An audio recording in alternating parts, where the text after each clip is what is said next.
दिल्ली में रहने के स्थान की, निवास स्थान की, घर की बड़ी समस्या है और खासकर गरीब आदमी के लिए। रज्जो, तू आज काम पे भी नहीं आई? आज मन्नू की स्कूल की बस लग गई है ना, इसलिए इसको छोड़ने आई थी। स्कूल की बस?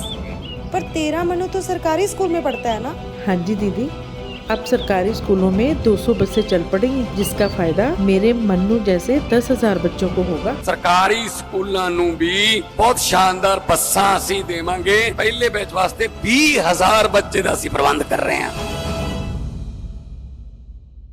किराए पे घर लेना या अपना मकान लेना लगभग इम्पॉसिबल के करीब है।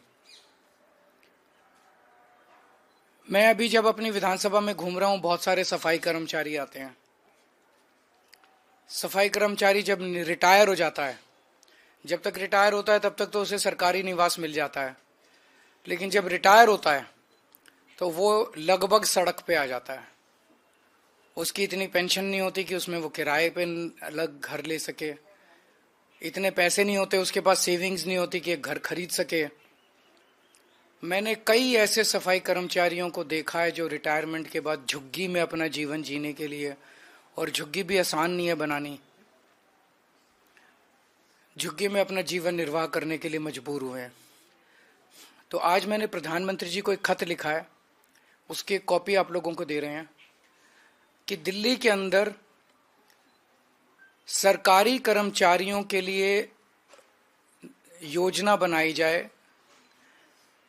स्कीम बनाई जाए, जिसके तहत, चूंकि दिल्ली में लैंड जो है वो केंद्र सरकार के अधीन आती है, तो अगर सब्सिडाइज्ड, हाईली सब्सिडाइज्ड रेट पे केंद्र सरकार लैंड दे दे तो उस पे दिल्ली सरकार मकान बनवा देगी और आसान किश्तों के अंदर सरकारी कर्मचारी वो उसका पैसा भुगतान करके उसके मालिक बन सकते हैं, उन घरों के मालिक बन सकते हैं।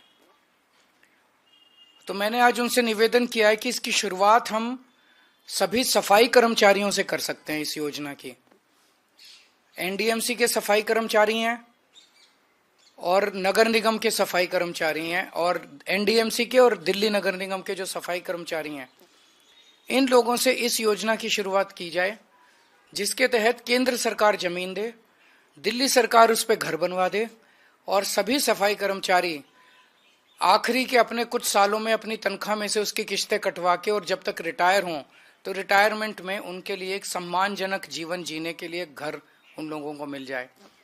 मैं उम्मीद करता हूं कि केंद्र सरकार इसके लिए राजी होगी, प्रधानमंत्री जी इसके लिए राजी होंगे, क्योंकि गरीबों के बारे में है। तो पहले सफाई कर्मचारियों से इसकी शुरुआत करते हैं। एक बार ये शुरू हो गई स्कीम तो फिर अन्य कर्मचारी, सरकारी कर्मचारियों के लिए भी इसको लागू किया जा सकता है। तो ये बेहद कल्याणकारी, जैसे प्रधानमंत्री जी ने कहा कि दिल्ली की कल्याणकारी योजनाएं लागू रहनी चाहिए, तो नई नई कल्याणकारी योजनाएं भी लागू होनी चाहिए। ये एक नई कल्याणकारी योजना मैंने आज प्रधानमंत्री जी को भेजी है। तो अभी सफाई कर्मचारियों से शुरुआत की है। दिल्ली नगर निगम और एनडीएमसी, इनके जितने सफाई कर्मचारी हैं, इन लोगों के लिए एक हाउसिंग स्कीम बनाई जाए। इस हाउसिंग स्कीम में जो केंद्र सरकार जमीन दे दे, दिल्ली सरकार उस पे उनके घर बनवा देगी, बिल्डिंग्स बनवा देगी, और ये अपना नौकरी में रहते रहते किश्तें दे के मालिक बन जाएंगे, और रिटायरमेंट के बाद ये वहां उस मकान में शिफ्ट हो जाएंगे। ये स्कीम है।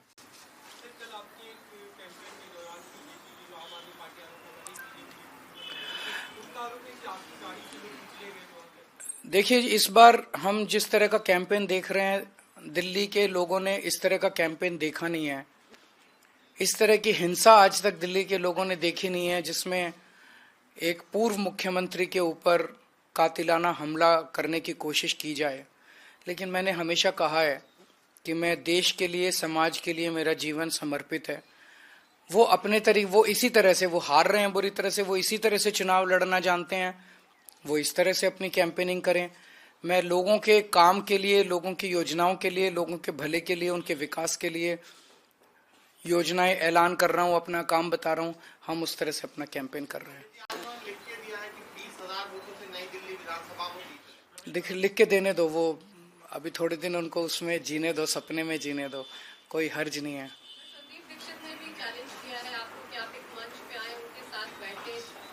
चर्चा करें? देखिए, संदीप दीक्षित जी को तो आप ही लोग दिखा रहे हैं ज्यादा। वो भी मुझे बताया गया, ऊपर से फोन आता है कि संदीप दीक्षित को दिखाओ, संदीप दीक्षित को दिखाओ। तो भाजपा को इस बार कांग्रेस का सहारा है इस चुनाव में।